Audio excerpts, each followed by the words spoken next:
Part 1.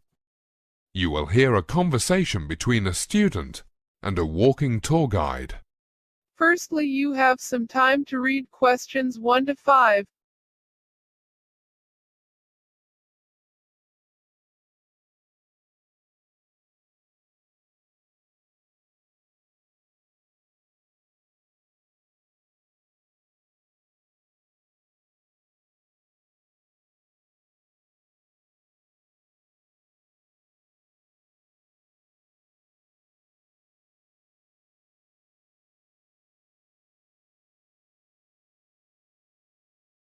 Hello, walking tours. Hi, is that Oxford Guided Walks? Yes, it is. Would you like to book a tour around Oxford? Well, I've already booked a tour, but I need to cancel it. 2 of my friends can no longer make it on Friday, so we have decided not to go ahead. I'd like a refund if possible. Oh, I see. And which tour had you booked for, please? It was the Harry Potter tour. OK, do you have the booking reference number? It's on the ticket. I haven't got it with me. Well, when did you book the tour for? Do you remember? It was on Friday the 15th of June at 2 o'clock. OK, let me check your name so I can find you on the system. You are? It's Dave Chew. That's C-H-O-O, is it? It's C-H-E-W.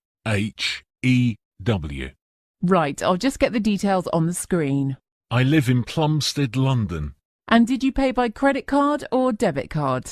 I paid by debit card for myself and 4 other people. Now, there is a cancellation fee of 20% of the entire booking. I didn't know there was a cancellation fee. Yes, I'm afraid so. You paid £50, so the fee works out at £10. That means I can refund £40 back to your card. Do you want me to go ahead with this? If I change it to another day, will you still charge me the fee? If you wish to postpone, you can do so for a flat fee of £5.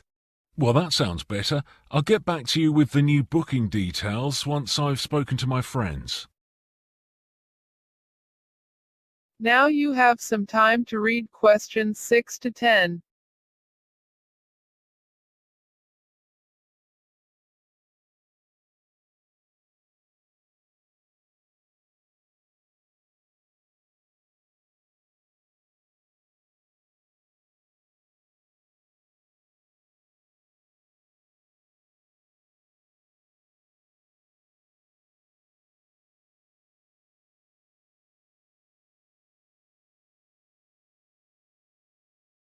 So what date would you like to book the new tour? Well, Friday week would be ideal. And this is for the Harry Potter tour again? We'd like to try a different tour, the Inspector Morse tour, please. Now we only run that tour on a Saturday. Will that be all right for you? Yes, that's better actually. Oh, and how long does the tour last, please? It's about a couple of hours like the other tours. We depart at 1:45 sharp, and I recommend that you aim to arrive by 1:30. Right, that's fine. Can I go ahead and book? So that's 5 adults for the Inspector Morse tour starting at 1:45 on Saturday the 23rd of June. Is that right? It's only 4 adults now. I see. I'll need to recalculate it. The Morse tour is £13 each, whereas the Potter tour was £10. So it works out at £52, plus a £5 for the change of date, making a total of £57. And you have already paid £50, so I will need to charge you an extra £7. Is that okay for you? That's great. And what is your debit card number again, please? That's the 16-digit number on the front of your card. Yes, I have it. It's 5471 4710 2382 3900. Now, if you have a pen and paper handy, I'll give you the new booking reference number. OK, I'm ready. Right, it's M236YC. And I'll post out your new tickets today. And tell me again, where do we set out from? We meet up in Broad Street in the centre of Oxford in the pedestrianised zone adjacent to Balliol College. Is that near to Oxford Railway Station? It's about 1 kilometre from the station, no more than 15 minutes walk. Will you be our guide? Yes, I'm Jane and I'll be your guide for the afternoon. I'll be wearing a wide-brimmed hat with a red bow so you can recognise me. Oh, that's helpful. See you on Saturday afternoon. Look forward to meeting you. Bye for now. That is the end of part 1. You now have half a minute to check your answers.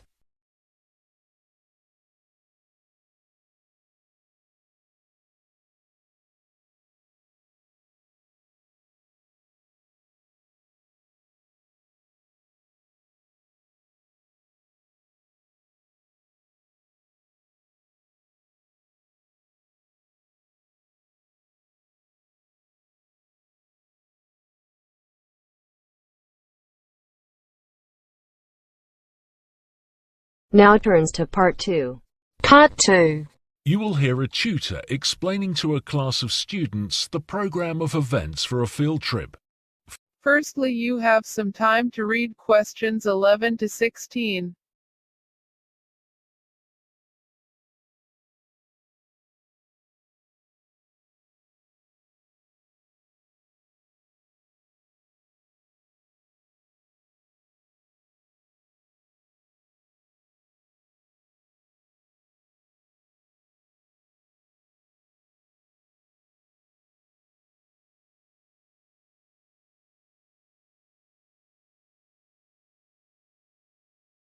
Good morning. Can I have your attention, please?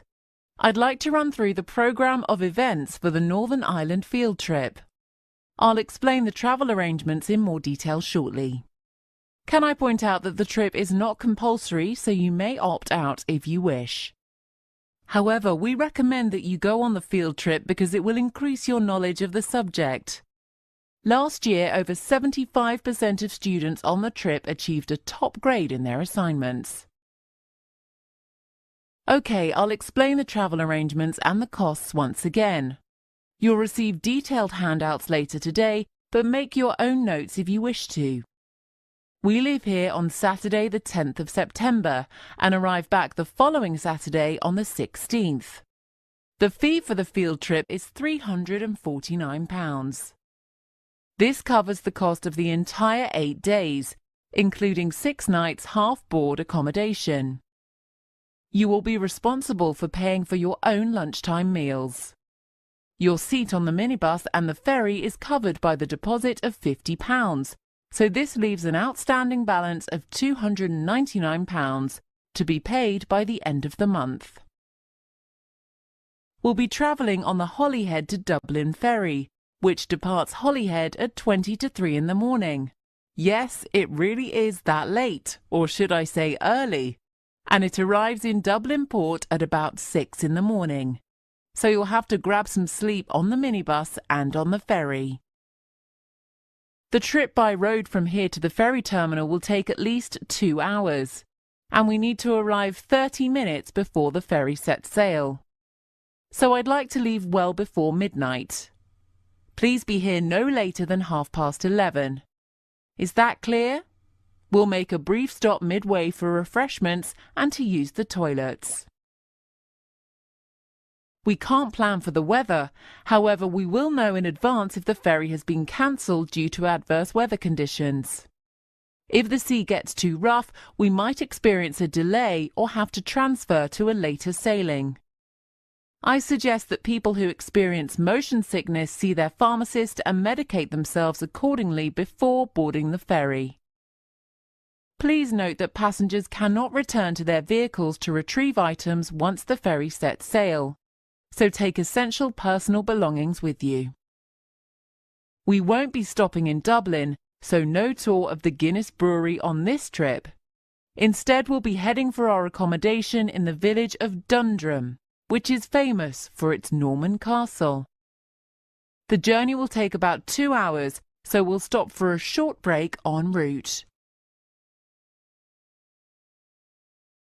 Now you have some time to read questions 17 to 20.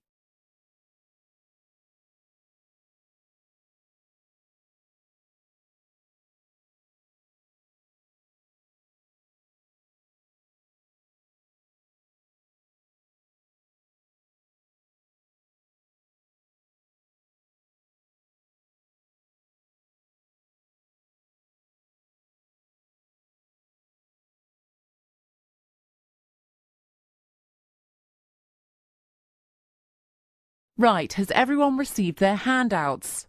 The sheet you want has the schedule for each day on the front page and a map on the reverse side. You'll notice that there are 6 days of activities listed.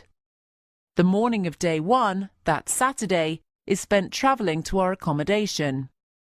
After lunch, we'll take a walk in the National Trust Nature Reserve by the sea. On the following day, day 2, if the weather is fine, we can spend all day in the mountains of Mourne. These are made of granite rock. Alternatively, if the weather is poor, we can split the day between a visit to the Silent Valley Reservoir, Belfast water supply, and a visit to the town of Newcastle, followed by a walk in Tollymore Park. These places are shown on your map. On the morning of day 3, we'll be travelling north to Port Rush to our new lodgings. In the afternoon, we'll visit the Giant's Causeway. This is Ireland's first World Heritage Site and a popular tourist destination. People come to see the basalt hexagonal columns created from an outpouring of volcanic magma. Following this, there's a 9-mile walk around the headland to the famous Carrick-a-Reed rope bridge. It's not for the faint-hearted, but you don't have to cross it. Day 4 is a recovery day with a tour of the Whitewater Brewery and a beer tasting session in the afternoon. On day 5 we'll visit Londonderry before heading towards the Glenalea Valley to see the metamorphic rocks. On our last day we'll travel to Ballycastle with its 150-metre high dolerite cliffs, which are popular with rock climbers. That's on day 6. After leaving the cliffs, we'll make our way back to Dublin to catch the late ferry home. That is the end of part 2. You now have half a minute to check your answers.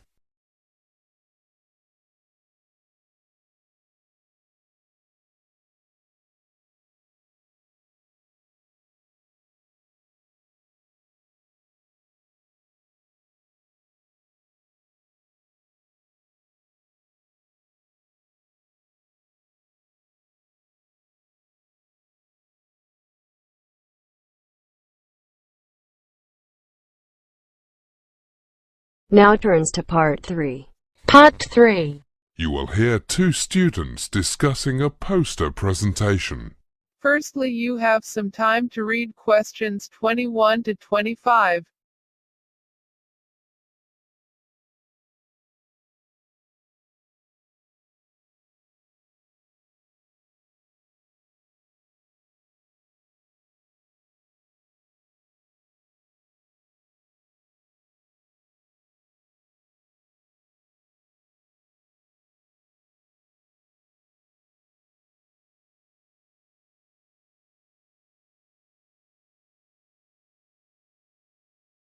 How's the poster presentation going, Hannah? Well, I've made a start, but can you help me with the PowerPoint, please? Yeah, okay. Have you created a folder yet? That's the first thing to do. I've done it already, but what's the next step? Well, what size would you like the poster to be? I tried putting these 4 sheets together to make one big sheet, but it's still too small. Okay, well, the paper size is automatically set to 36 high by 48 wide, but the maximum width is 60. You can select it under Page Setup. No, 48's fine. That's plenty big enough. Have you decided on a title yet? Yes, it's No Footprints. Right, well, type it into the box at the top. Now you need a large font size for the title, a minimum of 96 points, and the main text should not be less than 26 point, maybe 48 for secondary headings. Can I change the colour of the background? You can, but don't overdo it. White is fine. How do I insert my text? It's easy, just cut and paste it from your essay. And can I insert images in the same way? Have these been scanned in, or were they taken with a digital camera? There's mostly photos that I've taken and copied into My Pictures. Let's see. If I click on this picture of a wind turbine, then paste it in and resize it, okay? Yes, will it look all right, or do you think it's a bit small? No, it's fine. Just make sure your images are no smaller than 50k in size, otherwise they'll look grainy on the poster. You know, pixelated. JPEGs look best. That's great, Paul. I'll carry on now, thanks.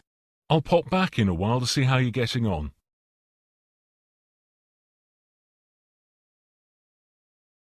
Now you have some time to read questions 26 to 30.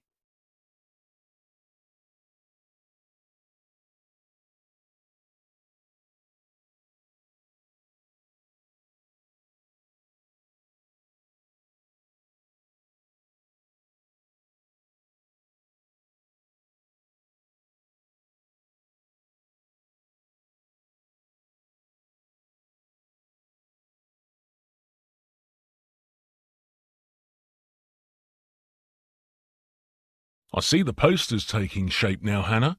Oh, hi, Paul. I've got all the text in now and done some editing. What do you think of it so far? I like the piece in the middle box about offsetting emissions. Where did you get that from? Off a web page. OK, fine, but you'll still have to cite it in your references. Where should I do that? At the end, in the final box on the template. Do you like the picture of the carbon cycle? It's from an old school book. Yes, I like the colours. It stands out very well. But I think you should move it and attach it to the introduction. OK, that's a good idea. I'll move it straight away. Now I need to insert this table showing carbon emissions for different types of personal transport based on official government figures. Well, just hold on a moment. Have you saved your work yet? No, I better do that first. I don't want to lose anything. Right. Now use the paste special command so it imports the table as a graphic file. This is going into the second box, is it? No, the next one after it. Yes, that looks very neat, but can I make a suggestion? Yes, go on. What is it? Well, you haven't put your name anywhere. You can put it below the title, though in a smaller font, obviously. OK, I'll do that. And it would look more professional if you inserted the college logo. Well, where can I find it? Try the college's homepage. Put it in the top two corners, then you're just about done. That is the end of part 3. You now have half a minute to check your answers.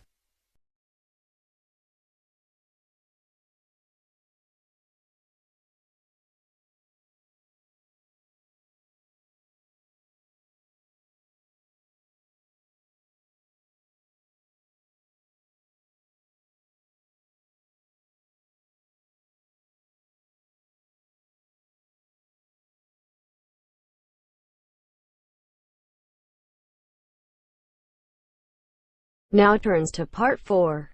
Part 4. You will hear a university professor giving a seminar about the history of diagrams. Firstly, you have some time to read questions 31 to 40.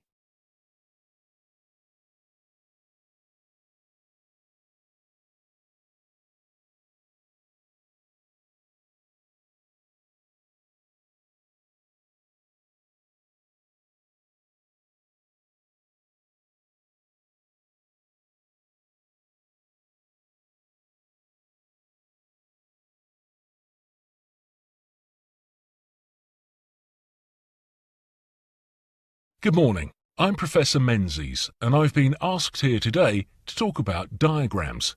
By way of introduction, I'd like to run through the history of diagrams from the earliest times, mainly because we need to be clear about what we mean by the word diagram, as opposed to other similar terms such as picture, illustration, or sign.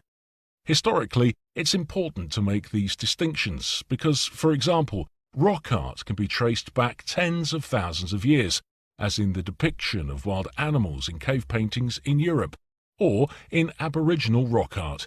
These probably reflect early man's respect for animals, or have religious significance. Either way, images like this are not classed as diagrams, only pictures or illustrations.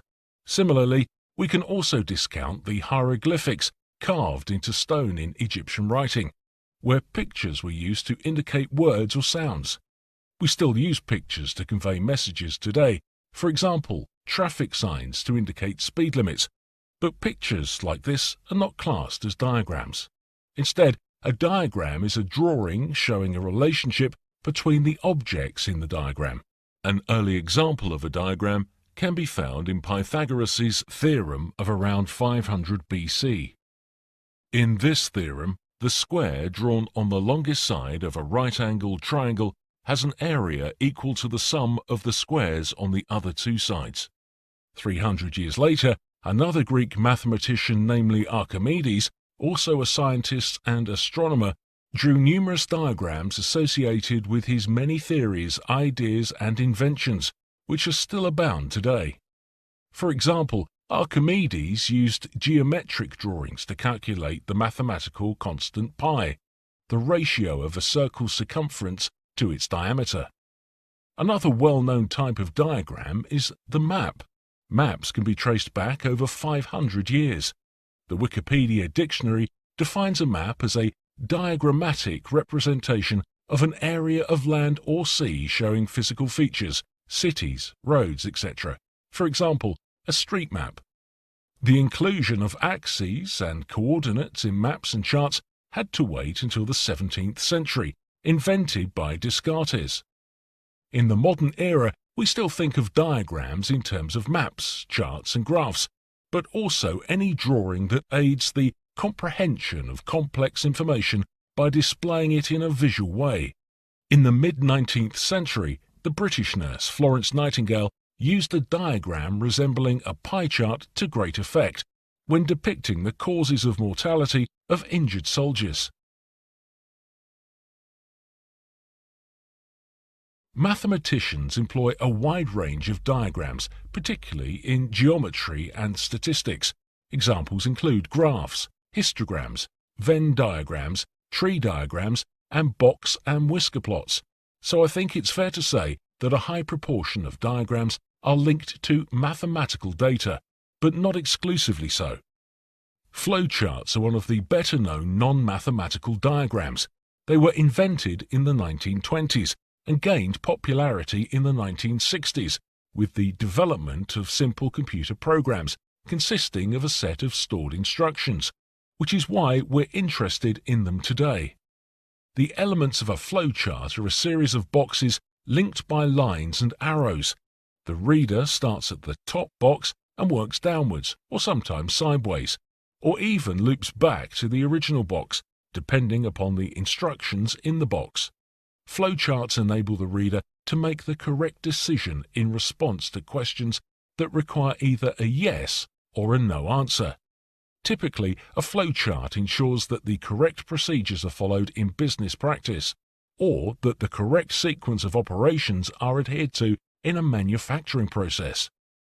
All flowcharts use a set of geometric shapes, for example, oval-shaped boxes to indicate the start and the end of a flowchart, rectangles to enclose instructions stating what action needs to be taken, diamond shapes for decision boxes, whether the question has a yes or no answer. Lines with arrows extend from the decision box to direct the reader to the next piece of information or process to be carried out. That is the end of part 4. You now have half a minute to check your answers.